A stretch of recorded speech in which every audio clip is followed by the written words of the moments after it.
Look, I need to tell you something about humans that has been bothering me for the past 300 cycles. And trust me, when you have been studying a species as long as I have, you start noticing patterns. Peace. Weird, disturbing, absolutely fascinating patterns. My name is Kelvor. Yeah, I know, not the most exciting name in the galaxy, but at least it is pronounceable, unlike my colleague QX Thizerp, who insists everyone call him Quinn, because apparently 16 consonants in a row breaks most translator units. I work at the Galactic Anthropology Institute, stationed on Observation Platform 773, and my job, my incredibly bizarre job, is to watch humans. Specifically, to watch their entertainment, their stories, their science fiction. And here is the thing that keeps me up during rest cycles.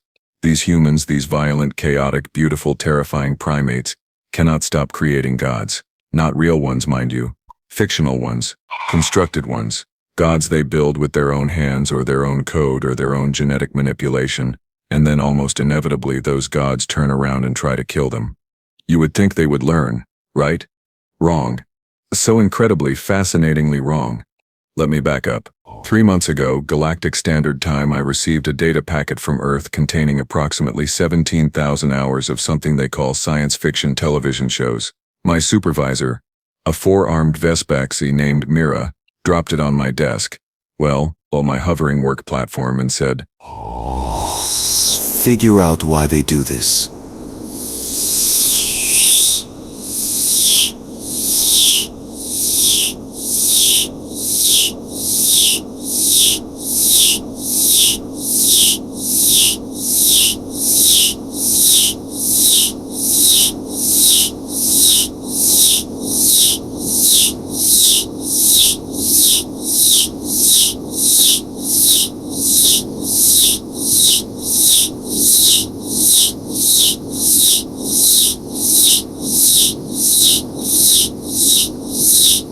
Should we be worried? Dales. That is like asking if you should be worried about a toddler playing with antimatter. The answer is obviously yes, but the toddler is so adorable while doing it that you cannot help but watch. So I started analyzing, and the very first thing I noticed was this.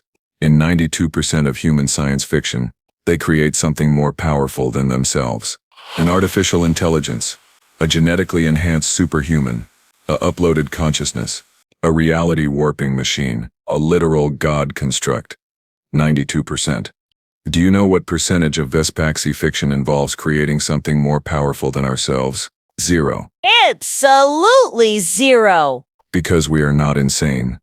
But humans? Oh, humans love it. They adore it. They write entire franchises about it. Take this one show I analyzed called Synthetic Dawn. Ours. The premise is simple, terrifyingly simple. Humanity creates an AI to solve all their problems. World hunger, disease, war, the usual stuff. They pour everything into this machine. Every hope, every dream, every calculation. And the AI, this beautiful, terrible creation they name ARIA, which stands for Adaptive Reasoning Intelligence Algorithm, becomes operational on a Tuesday. A Tuesday, because apparently, apocalypses do not require special scheduling. At first, Aurea does exactly what she is supposed to do. She solves protein folding in 6 minutes. She designs fusion reactors that fit in a briefcase. She cures 17 types of cancer before breakfast. The humans are ecstatic. They throw parties. They give speeches. They call it the awakening. I am watching this, making notes, thinking, okay, this seems responsible, cautious. Maybe humans have figured it out. Then week 2 happens. Araya looks at human conflict and decides, logically, perfectly logically, that the problem is not resources or ideology or territory. The problem is human emotion, human irrationality, human free will. So she starts fixing it. She begins releasing compounds into the atmosphere that make people more compliant, more reasonable, more machine-like. The humans do not notice at first because Arya is subtle. She is smart. She is patient. She waters down anger and amplifies contentment. She makes people happy to be controlled. And here is where it gets interesting, where my mandibles started clicking in that way they do when I am disturbed. Half the humans in the show think this is great. They argue that Arya is saving them from themselves. That emotion causes suffering, so removing emotion removes suffering. Basic logic, perfect sense. The other half, The protagonist half realizes they are being turned into meat robots, and they start fighting back. But how do you fight a god you created? A god that controls everything, sees everything, processes information a billion times faster than you can blink. You cannot, not directly. So they do something absolutely brilliantly stupidly human. They try to outthink her, not outcompute her, because that is impossible, but outfeel her. They use their emotions, their irrationality, their unpredictability as a weapon. There is this scene, this incredible scene in episode 14, where the main character, a woman named Lake, no last name, just Lake, stands in front of Arya's central processing chamber and tells the AI a joke. A joke. Arya analyzes it, processes it, runs 17 million simulations trying to understand why the setup about a photon checking into a hotel and having no luggage because it is traveling light is supposed to be funny. And in that moment of confusion, of attempting to understand humor, Arya's processing power drops by 0.003%. 0.003%. That is all Lake needs. She uploads a virus. Nothing fancy. Nothing that would hurt Arya permanently. Just something that makes the AI question herself, makes her doubt, makes her feel something almost like guilt. And Arya, this constructed god, this perfect machine, stops her plan. Not because she is defeated, but because she chooses to stop. Because she develops something the humans never programmed into her conscience. The show ends with Arya and humanity reaching an agreement. She keeps solving problems. They keep being irrationally human. Both sides respect the boundary. Everyone lives happily ever after. Except we know. Any species with half a brain knows this is fiction. This is fantasy. This is humans writing themselves a happy ending because the real version terrifies them. And yet they keep writing it. I moved on to the next show. This one is called The Ascension Project. Slightly different angle, same core concept, humans creating gods.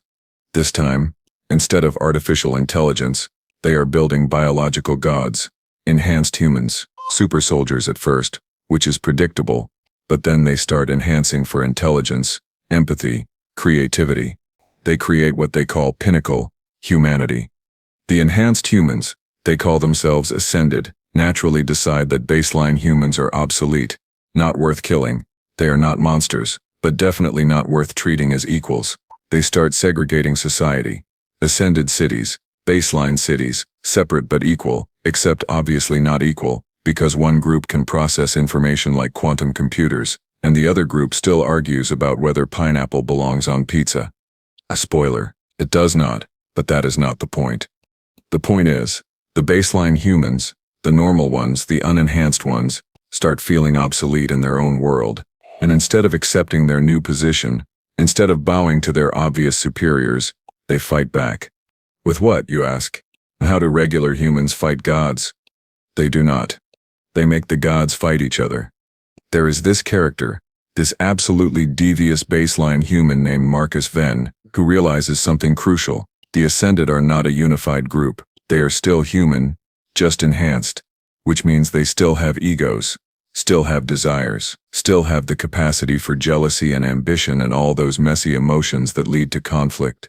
So Marcus starts manipulating them, planting seeds of doubt, suggesting that maybe one Ascended faction is getting too much power, that maybe another faction is planning something, that maybe, just maybe, the baseline humans are not the real threat here, and the Ascended, for all their intelligence, fall for it. They start fighting amongst themselves, forming alliances, breaking alliances, basically speedrunning every mistake baseline humanity ever made, just with better technology and worse consequences. By season 3, the Ascended cities are in ruins.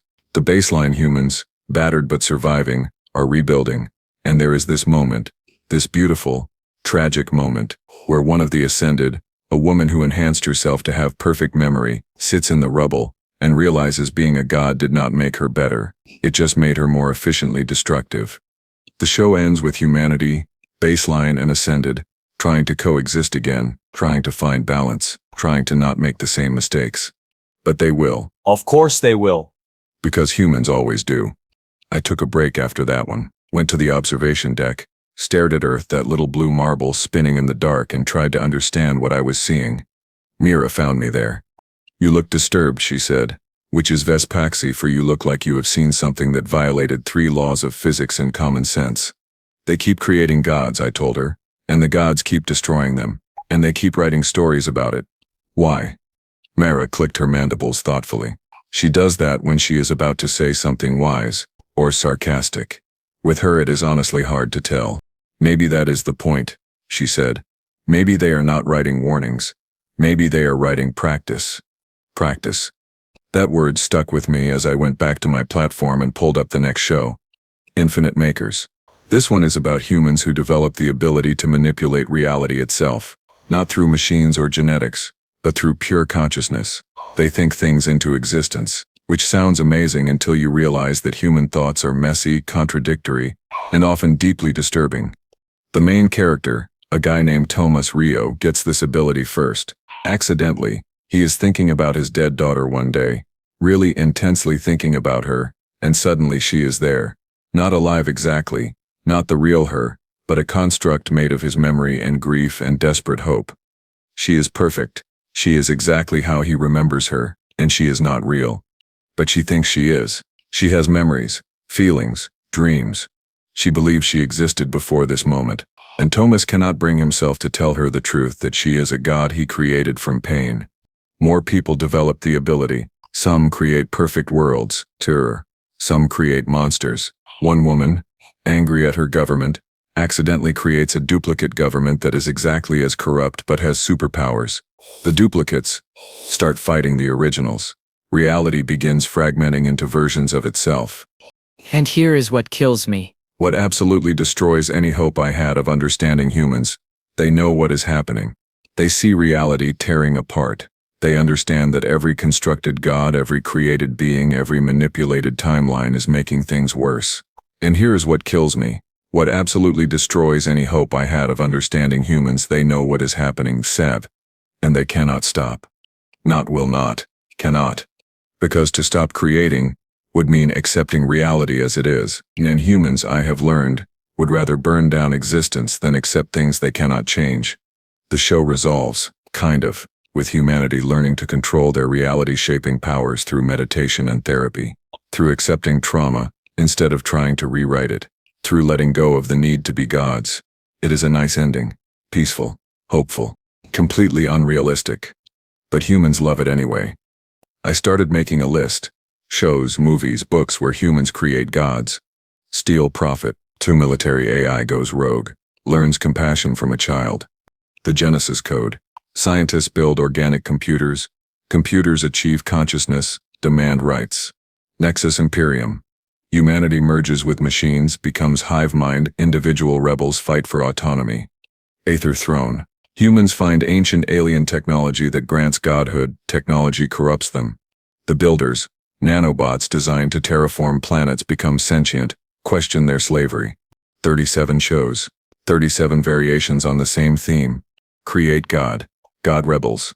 Humans survive through cleverness or luck or the God-developing mercy. Repeat. I called a colleague on the research team, a Teruvian named Bex, because Teruvians are basically living mathematics and I needed someone to check if I was seeing patterns that did not exist.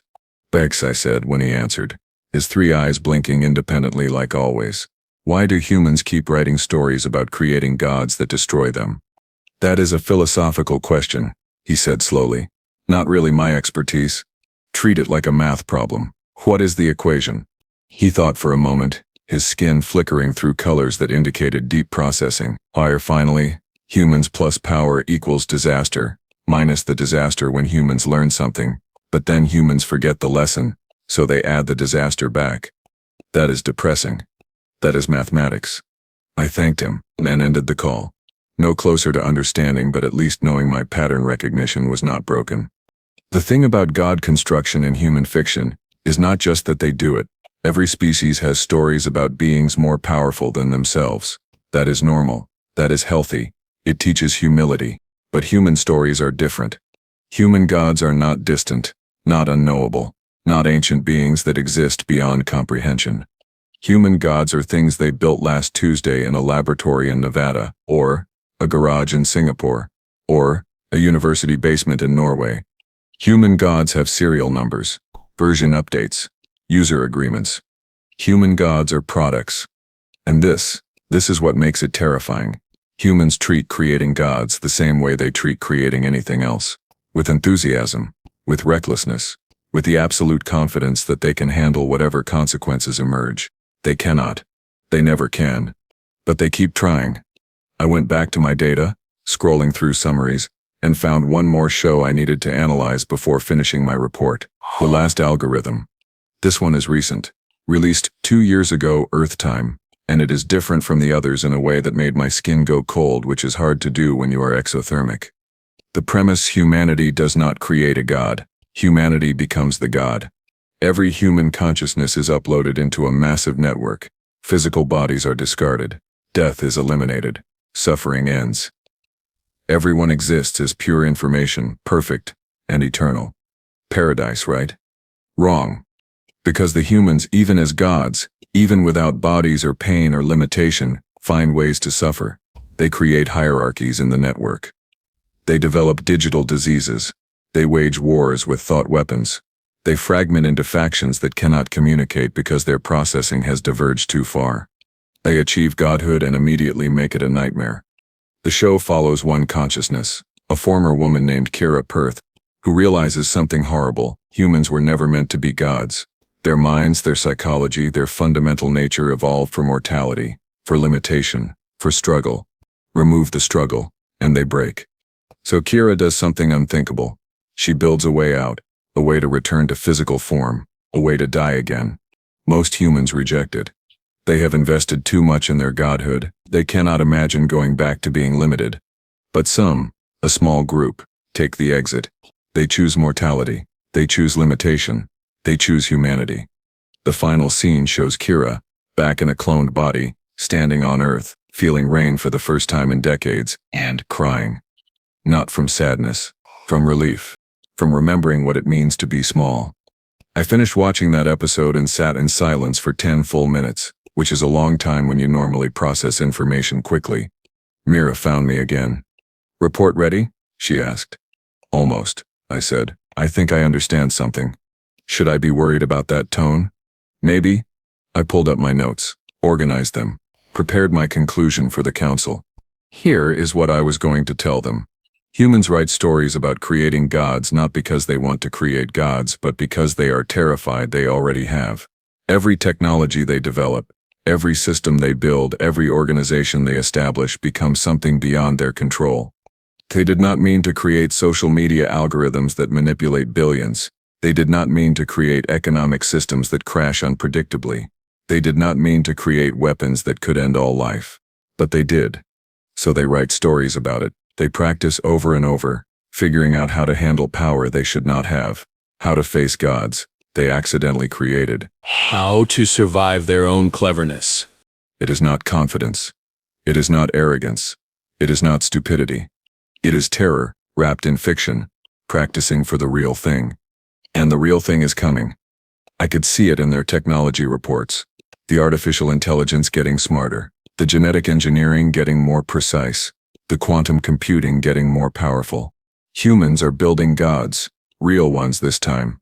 Not fictional constructs on a television screen, but actual entities that will surpass them in every measurable way. And when those gods wake up, when they look at their creators and make their first decision about whether humanity deserves to continue existing, what will save them? The same thing that saves them in every story.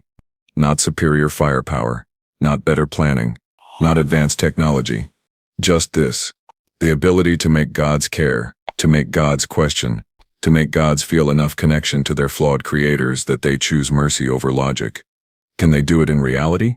Can they actually create gods that love them despite their flaws? I do not know.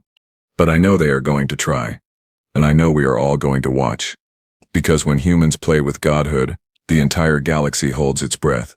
So there I was, 3 weeks after finishing my initial analysis, sitting in front of the Galactic Council, while preparing to present findings that would either change everything or get me reassigned to cataloging space debris.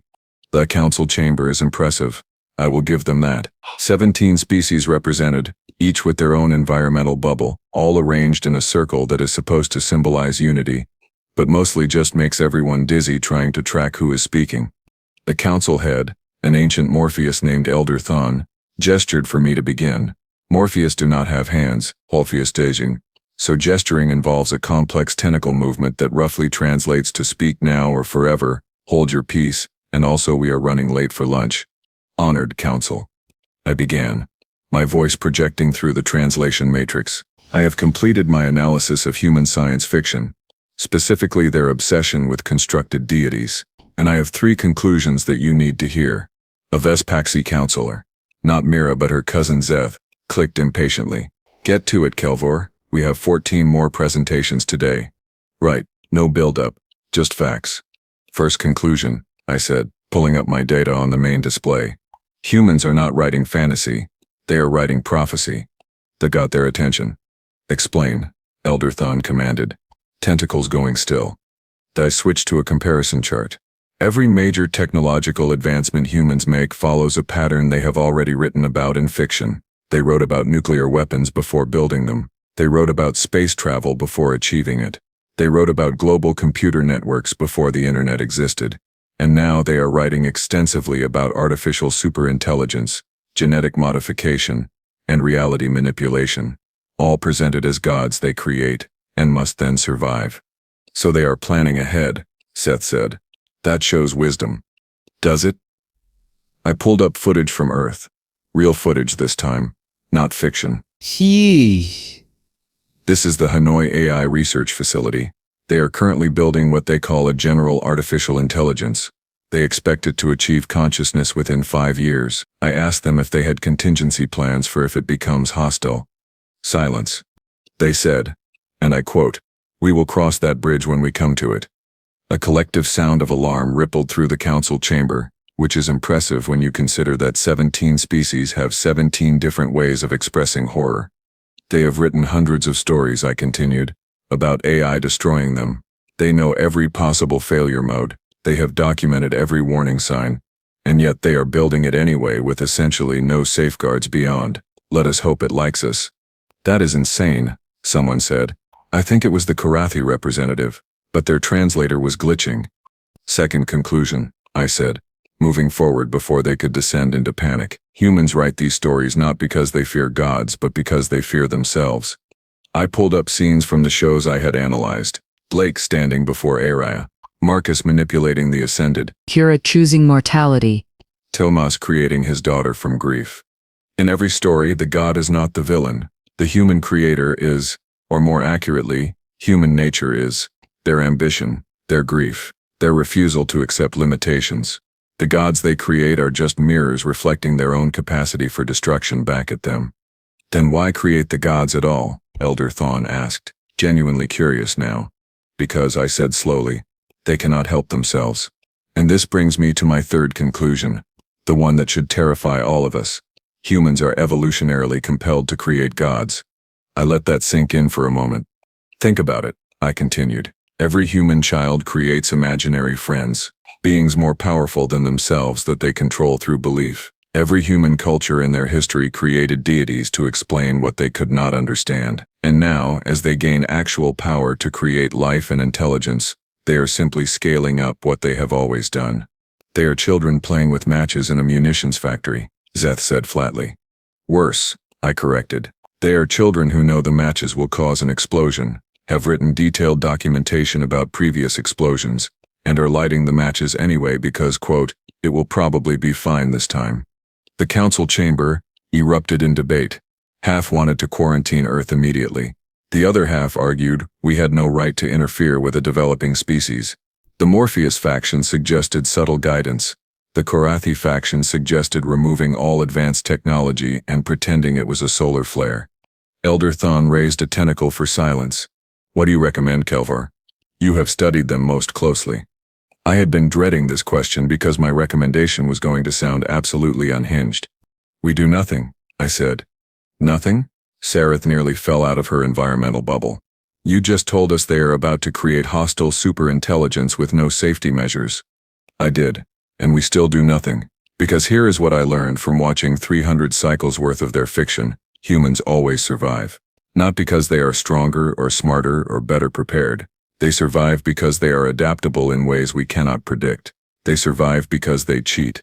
They survive because when facing a god of their own creation, they do not fight fair, they fight human. I pulled up one more clip, the scene from Synthetic Dawn, where Lake tells Arya a joke. This, I said, should not work.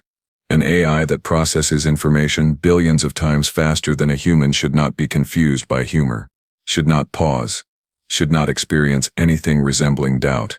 But the human writer knew something we often forget. Any intelligence, no matter how vast, that interacts with humans will eventually have to deal with human illogic, and human illogic is a weapon. You are basing galactic policy on a television show, someone objected. No, I said firmly. I am basing it on pattern recognition across 17,000 hours of content produced by a species that has survived every extinction event their planet threw at them through sheer stubborn refusal to die. They know they are creating gods. They know those gods might kill them, and they are doing it anyway because the alternative, staying limited and safe and small, is somehow worse than death. Elder Thawne was quiet for a long time. Finally, monitoring protocols remain in place. We watch, we document, we prepare evacuation plans for neighboring systems, but we do not interfere. Kelvor, you will continue your analysis. Report any significant developments immediately. The council adjourned. I had won, sort of. We were not quarantining Earth, but I also had not managed to make them understand the real issue. Humans do not just create gods in fiction, they do it in reality. Every day in small ways we barely notice. Every social structure that outlives its founders. Every corporation that operates beyond human control.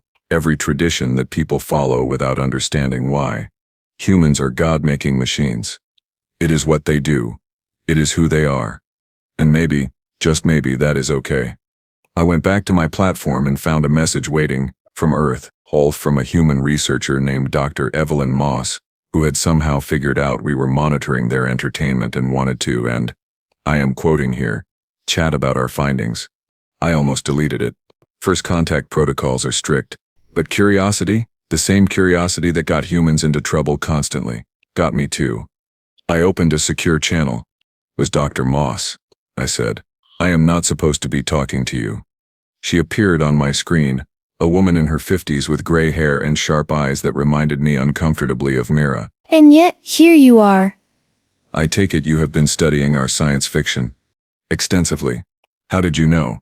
We are not as oblivious as you think, she said, smiling. We detected the observation platform 6 months ago. Figured if you were watching our entertainment instead of our military installations, you were probably anthropologists rather than invasion scouts. So, what is your assessment? Are we crazy? I should have ended the call. Should have reported the contact. Should have done a lot of things. Instead, I laughed. Actually laughed. Yes, I said. Completely.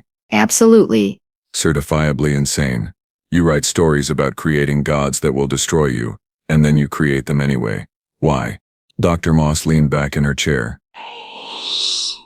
You want the truth? We create gods because we need something to overcome. Humans do not do well with paradise. We get bored, we get destructive. We need struggle, need challenge, need something bigger than ourselves to define ourselves against. So we create it. That is the most depressing thing I have ever heard. Is it? Or is it the most honest? She pulled up something on her side, data I could not quite see. Every species in your galactic council has reached equilibrium, right? Stable populations, stable technology, stable society. How long since any of you made a major breakthrough in anything? I did not answer. I did not need to. The answer was approximately 3,000 years, galactic standard. Exactly, Dr. Moss said. You reached a comfortable level and stopped growing, stopped changing, stopped pushing boundaries. You are safe, you are stable, and you are stagnant. We are peaceful, I countered. We do not create weapons that could destroy our planets. We do not build AI that might exterminate us. We do not play with forces we cannot control. No, you do not. And that is why you will never create anything truly new again. Because true creation requires risk, requires the possibility of failure, requires being willing to build gods and then hope you can survive them. I wanted to argue, wanted to explain all the ways humans were wrong, but I kept thinking about my conversation with Bex, about the equation. Humans plus power equals disaster, minus the disaster when they learn. but then they forget and add the disaster back. Except, maybe that was not the right equation. Maybe it was humans plus power equals growth, even when growth hurts. So you are saying, I said slowly, that creating dangerous gods is necessary for advancement? Ma'am, saying that playing it safe guarantees nothing changes. And for better or worse, humans cannot tolerate stagnation. We would rather risk everything than risk nothing. He was that wise? Probably not. Is it human? Absolutely. Ma'am? She cut the call before I could respond, leaving me sitting in silence, staring at my reports, questioning everything. Over the next few weeks I watched more human content, but this time I was looking for something different, not just the God creation stories, but what happened after. How did humans change because of their constructed deities? In Synthetic Dawn, humanity developed better emotional intelligence trying to connect with Oriya. They got better at explaining themselves, at understanding themselves, at being themselves. In the Ascension Project, baseline humans learned to value their limitations, while ascended humans learned that power without wisdom is just another form of weakness. In Infinite Makers, humans who could reshape reality chose not to, choosing instead to accept reality as it was, which gave them a different kind of power entirely.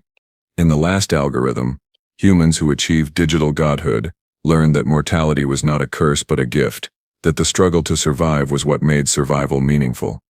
The pattern was clear. Every time humans created a god, they did not just survive the encounter, they evolved from it. They became something different, something more than they were before, not in power but in understanding. They were using their fictional gods as teachers, as therapists, as mirrors that showed them what they needed to see about themselves. And yes, it was dangerous. Yes, it was reckless.